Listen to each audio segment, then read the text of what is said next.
எல்லாருக்கும் வணக்கம். நான் Hema Subramanian. Welcome to home cooking Tamil. இன்றைக்கி ஒரு ரொம்ப டிஃப்ரெண்ட்டான நார்த் இந்தியன் டிஷ் தான் உங்களோட ஷேர் பண்ண போகிறேன். இது பேர் ரொம்ப வித்தியாசமாக இருக்கும். சக்கோலியான்னு சொல்லுவாங்க, இல்லைனா டால் டோக்லி. ஸோ யூஸ்வலாக இந்த டால் பண்ணிங்கன்னா அதில் இந்த சப்பாத்தி மாதிரி செஞ்சு சின்ன சின்ன பீசஸை கட் பண்ணி தாலில் சோக் பண்ணி அதை அப்படியே சாப்பிடுவாங்க. ரொம்ப டிஃப்ரெண்ட்டான ஒரு டிஷ், ரொம்ப டேஸ்ட்டாக இருக்கும். ஸோ வாங்க இதை எப்படி செய்கிறதுன்னு பார்க்கலாம்.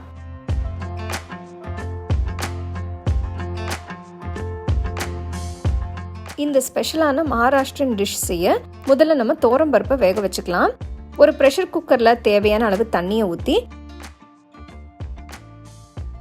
1/2 கப் பருப்பு நல்லா கழுவிட்டு ப்ரெஷர் குக்கரில் போட்டு 1 சிட்டிகை மஞ்சள் தூள், 5 பல்லு பூண்டு சேர்த்து ஒரு 5 விசில் வர வரைக்கும் ப்ரெஷர் குக் பண்ணுங்க.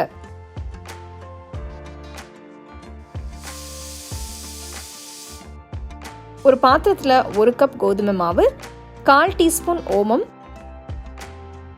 1 சிட்டிகை உப்பு சேர்த்து கொஞ்சம் தண்ணி ஊற்றி மாவை நல்லா பிசைஞ்சுக்கோங்க.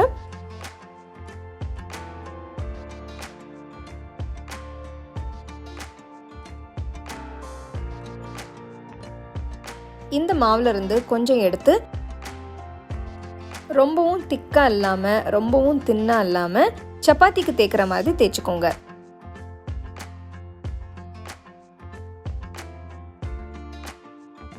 இப்போ இந்த லேயரை சின்ன சின்ன பீசஸாக கட் பண்ணுங்க. கட் பண்ண பீசஸை எடுத்து ஒரு பிளேட்ல தனியாக வச்சுக்கலாம். நம்ம வேக வச்ச துவரம்பருப்பு நல்லா வெந்திருக்கு. ஒரு அகலமான பேன் எடுத்து 2 டீஸ்பூன் நெய் ஊற்றி 1/2 டீஸ்பூன் கடுகு, கொஞ்சம் பெருங்காயத்தூள் சேர்த்து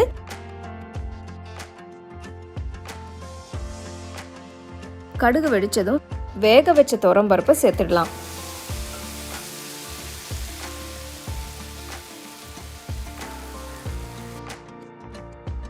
ரெண்டு கப் தண்ணி ஊற்றி பருப்பை நல்லா கரைச்சி விட்டு தேவையான அளவு உப்பு, 1 டீஸ்பூன் மிளகாய்த்தூள், 1 டீஸ்பூன் தனியாத்தூள் சேர்த்து நல்லா கொதிக்க விடுங்க. பருப்பு நல்லா கொதிச்சு வந்ததும் ஸ்டோவை லோ ஃப்ளேமில் வச்சு நம்ம கட் பண்ணி வச்சிருக்கிற பீசஸை மெதுவாக ஒன்று ஒன்றா போடுங்க.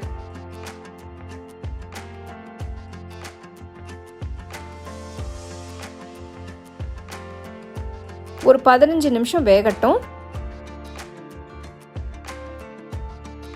ஸோ நம்மளோட டிஷ் ரெடி ஆயிடுச்சு. ஸ்டோவை ஆஃப் பண்ணிடுங்க.